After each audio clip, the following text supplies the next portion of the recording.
전도서 10장 16절부터 20절까지 말씀입니다. 16절 말씀을 보면 왕은 어리고 대신들은 아침부터 잔치하는 나라여 네게 화가 있도다. 원문을 보면 이렇습니다. 불쌍한 지고 너희 곧 땅이여 너희 왕은 어린아이에 불과하며 너희의 고관 대작들은 아침부터 진탕 먹어대기만 하도다.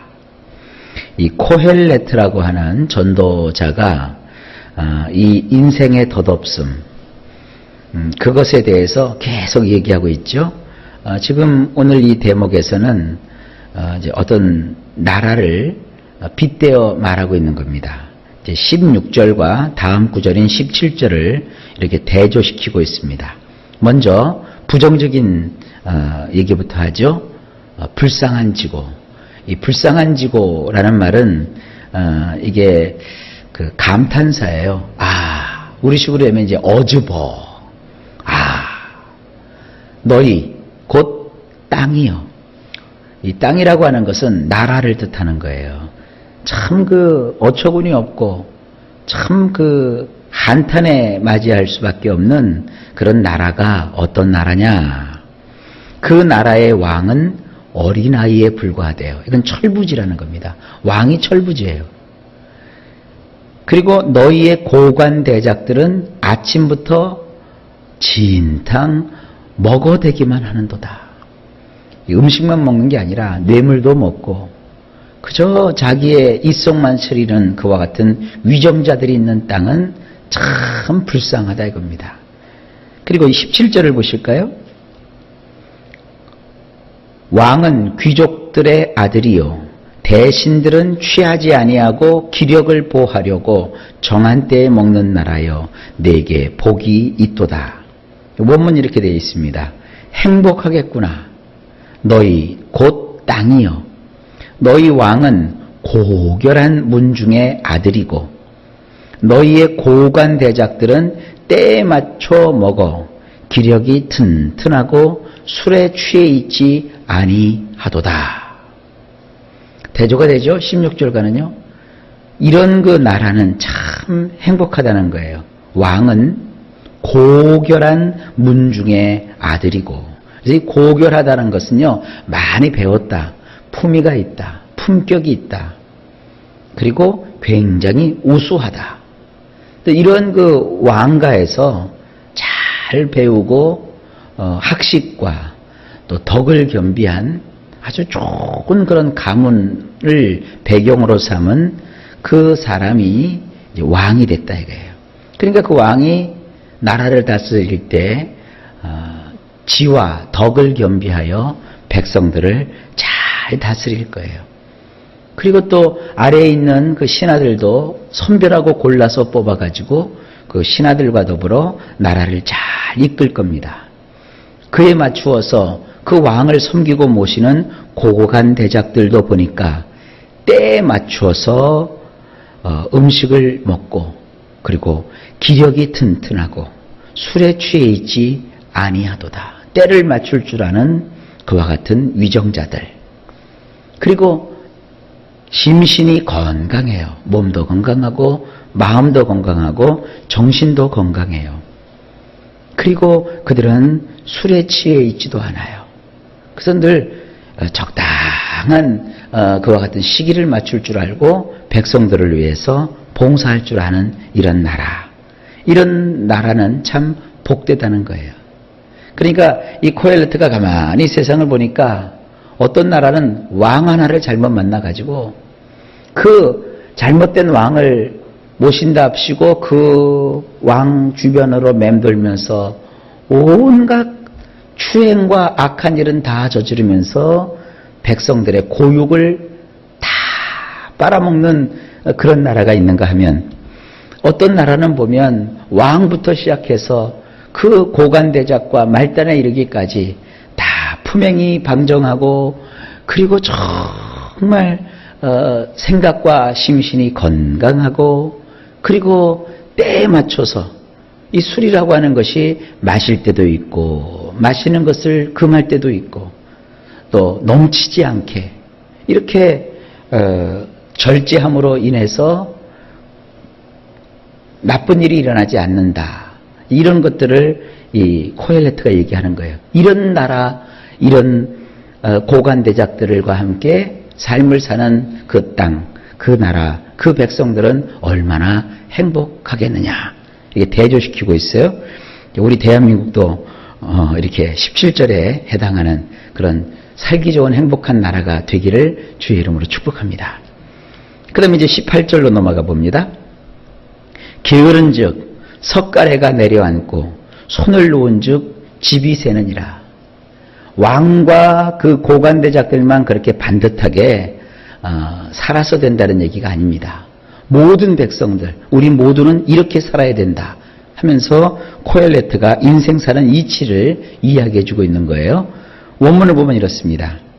게을러 터진 자의 대들보는 내려앉았고 양손을 내려놓은 자의 집은 물방울이 떨어졌더라.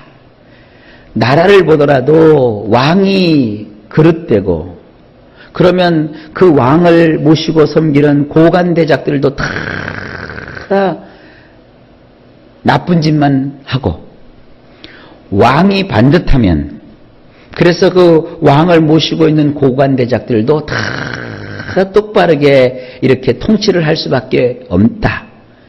그래서 비로소 그 나라는 행복하더라. 그뿐만 아니라 백성들의 삶을 보더라도 게을러 터진 자는 그 집에 대들보가 내려앉는데요. 여러분, 집에 대들보가 내려앉으면 그 집이 설 수 있겠습니까? 우리의 인생을 망치는 건 사실은 게으름이에요. 게으름. 게으름이 오게 되면 그 집안의 대들보가 무너져 내리는 거예요. 그리고 이 양손을 늘려서 부지런히 일을 해야 되는데 그 양손을 쭉 내려뜨려 가지고 아무것도 하지 않는단 말이에요. 이런 사람의 집은 물방울이 뚝뚝뚝뚝뚝뚝뚝 떨어지는 거예요. 집이 새는 거예요. 이게 대조가 되는 겁니다. 대조라기보다는 병행구죠. 게을러 터진 사람은 뭐냐 하면 아무것도 하지 않고 손을 쭉 늘어뜨리고 있는 자고요. 그런 자는 집에 대들보가 무너져 내려앉고 그리고 집이 새는 거예요. 물이 줄줄줄줄줄 새는 거예요. 그 다음에 19절로 넘어가 봅니다.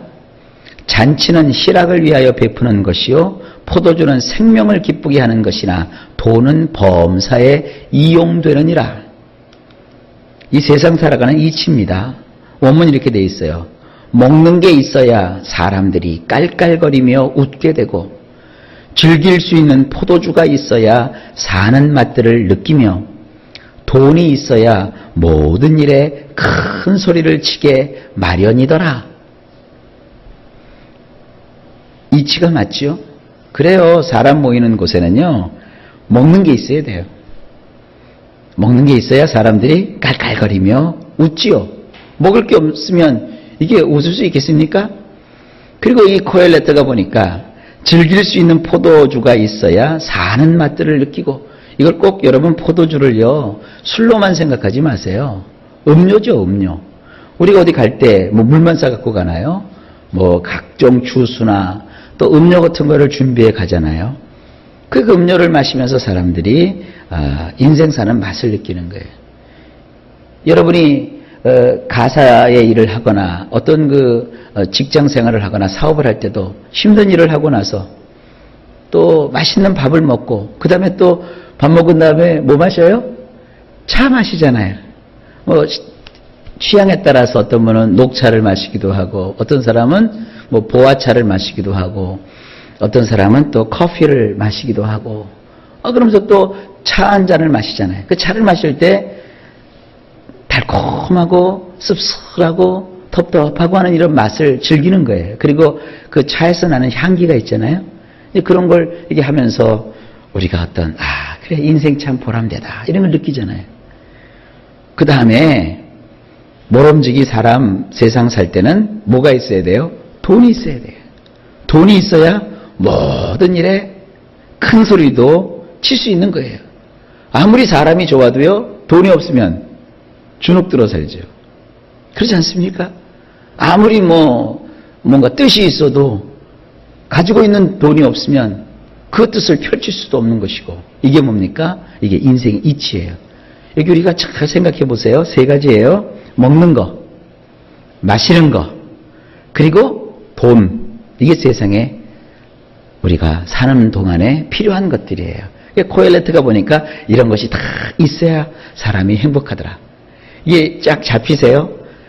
나라가 평안해야 되고, 개인은 부지런해야 되고, 또 삶에 있어야 할 것이 있어야, 그리고 누리고 마시고 먹고 즐길 줄 알아야 그게 소위 말하는 행복한 인생이 되는 거예요. 20절 볼까요? 심중에라도 왕을 저주하지 말며 침실에서라도 부자를 저주하지 말라. 공중의 새가 그 소리를 전하고 날짐승이 그 일을 전파할 것임이니라.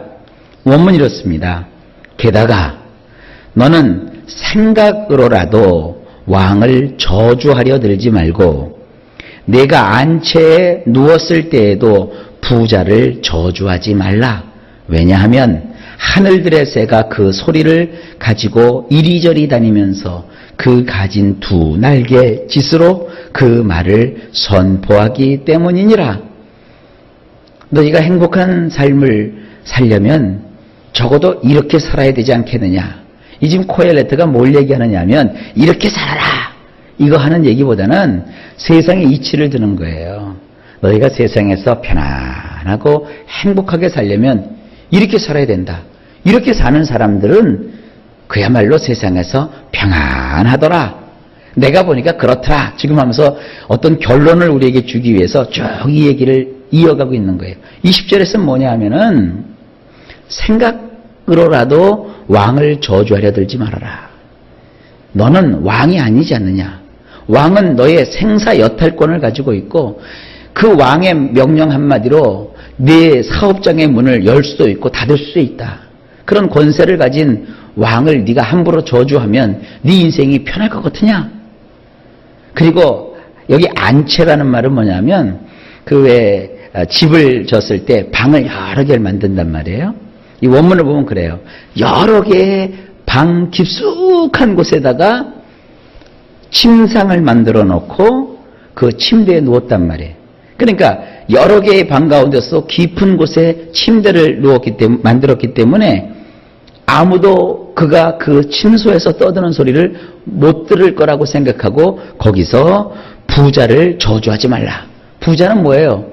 그 사람에게 있어서 인생에 돈을 공급해 줄 수 있는 자. 장사하는 사람도요, 부자를 상대로 해서 장사를 해야 돈을 벌지, 그거 뭐 가난한 사람들을 대상으로 장사를 해서 어느 세월에 돈을 벌겠어요. 그래도 하나 팔면 한 100만 원, 200만 원 남는 장사를 해야 돈을 금방 모이지. 하나 파는데 물론 틱을 태산이라고 하나 팔면 10원 남고 하나 팔면 20원 남는 거 갖고 장사를 평범한 서민이 해봤자 얼마나 벌겠어요. 자기에게 그렇게 이익을 줄 수 있는 부자를 말이죠. 그가 보지 않는다고 내 소리를 듣지 않는다고 생각하고 함부로 저주를 하지 말라 이거예요. 이런 자세로 삶을 살다가는 되는 꼴을 못 봤다는 거예요. 왜냐하면 이게 참 재미난 표현이에요. 우리나라 말에는 그게 있죠. 낱말은 새가 듣고 반말은 쥐가 듣는다 그랬죠. 그런 얘기예요. 하늘들의 새가요, 그 저주하는 소리를 하늘에서 다 듣고요, 그 소리를 가지고 새는 막 날아다니잖아요. 이리저리 다니면서 새는 말을 못하잖아요. 대신에 그 가진 두 날갯짓으로 그 사람의 말을 선포한대요. 그러니까 말 조심하고 살아라 이거예요. 생각 조심하고 또 말 조심하고 살면 이 세상 사는 데는 그렇게 평안하게 행복하게 살 수 있다. 그런데 이겁니다. 이렇게 산다고 해서 그것이 다냐? 그건 아닙니다. 자, 11절에 가보면서 우리가 이제 또 인생을 어떻게 살아야 행복하고 편안하게 살 것인지가 나오게 됩니다. 자, 오늘은 여기까지입니다. 여러분, 이 말씀은 진리입니다.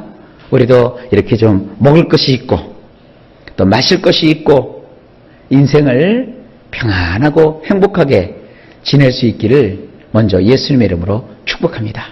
그러나 그 행복만 다가 아닙니다. 그러나 그 행복도 필요한 거예요. 아시겠어요? 그러니까 그걸 여러분들이 잘 생각하시면서 인생의 복을 누리시기를 예수님의 이름으로 축복합니다.